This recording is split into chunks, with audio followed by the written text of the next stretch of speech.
In this video, I'll show you how to use the insert brushes in conjunction with DynaMesh, as well as explaining the DynaMesh projection button.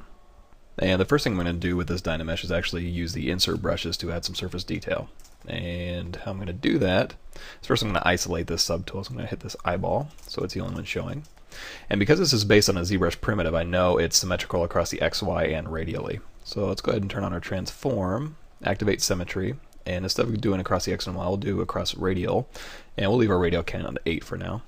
And oops, looks like we need to change our radial from X to Z. There we go. So now when we sculpt, it's doing it in a radial fashion. But we're not going to sculpt, we're actually going to use the insert brushes. And where those are, if I hit B to bring up the brush menu and I to narrow it down to the insert brushes, you'll see they're all right here. Let's go ahead and choose Insert Sphere. And what an insert brush does is wherever you click and drag, it'll insert this object. And it'll automatically mask the original DynaMesh.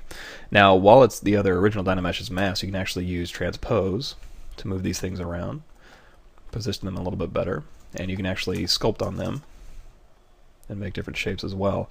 In order to make this all one solid mesh, which right now it's two separate polygroups, we're going to go down to DynaMesh here under the geometry menu. And how you do that is you hold down Control and you swipe. And what that does is unmask the original object, but it's still two separate groups. And because we don't have group turned on, if I swipe again, it's going to make this all one mesh. With group turned on, we'll actually get into that later when we get in a slice curve. But for now, we can just make this one solid mesh.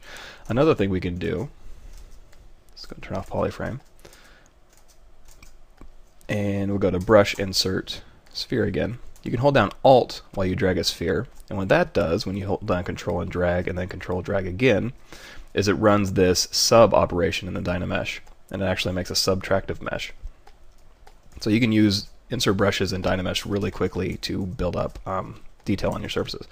So for now, let's go ahead and we'll do a hold down Alt while we drag, and then we'll Control drag, and we'll cut out some spaces here, and then we'll go ahead and actually fill this in with a sphere. And we're going to position these a little bit better. There we go. We'll Control drag again. And now we've got a nice clean DynaMesh. And you'll see actually a little bit of that sphere went through the other back. So all we need to do is hold down Control Shift, and we'll grab the clip curve, and we'll just clip that back. Perfect.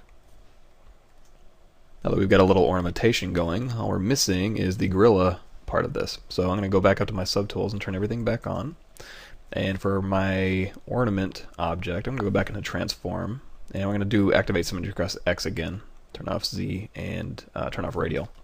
And we'll go ahead and move this up and position this really quickly. And we'll go to the side view, and we'll tilt this back so it kind of matches the tilt of his head here. Alright, let's move this back just a little bit. There we go. So now we kind of got a helmet type thing going on here. Now if I want to add this DynaMesh to this mesh, which is my gorilla head, and the gorilla head isn't a DynaMesh, it's actually, here's my low-res mesh, and I've actually just subdivided it and sculpted it as I went. But what I want to do is actually make this gorilla head a DynaMesh and include it and kind of Boolean operation it and combine it with this mesh. And it's fairly simple to do. All you need to do is I'm going to move this ornament up to just below the gorilla head. I'm going to select the gorilla head and do a merge down. So now they're all one object, and there's no subdivision history. So now if I go down here to DynaMesh and I hit this button, it's going to DynaMesh this whole object. Now you're going to see I lost a lot of resolution on that pass, which is still okay as a base mesh, but I want to keep these details kind of sharp. So I'm going to go ahead and undo that, and I'm going to crank this resolution up to say 256 and hit DynaMesh again. That's a little bit better, but you can still see it's kind of getting a little bit soft. So what I'm going to do this time is I'm going to make my resolution 256. I'm going to turn on the project button, and I'm going to hit DynaMesh. There we go. So what that's done is it's made this one complete solid mesh here, minus the teeth. Those are separate subtools. I'll go ahead and turn those off for now. So you've got one solid DynaMesh, and it didn't kind of smooth it out like the original, because I had project on. It gave it the blanket of quads, and then it projected that detail back through. So I got nice sharp details still from my original mesh. So now that this is all one DynaMesh, I can do all sorts of, you can go to Brush, Insert Sphere again. You can do all sorts of cool things.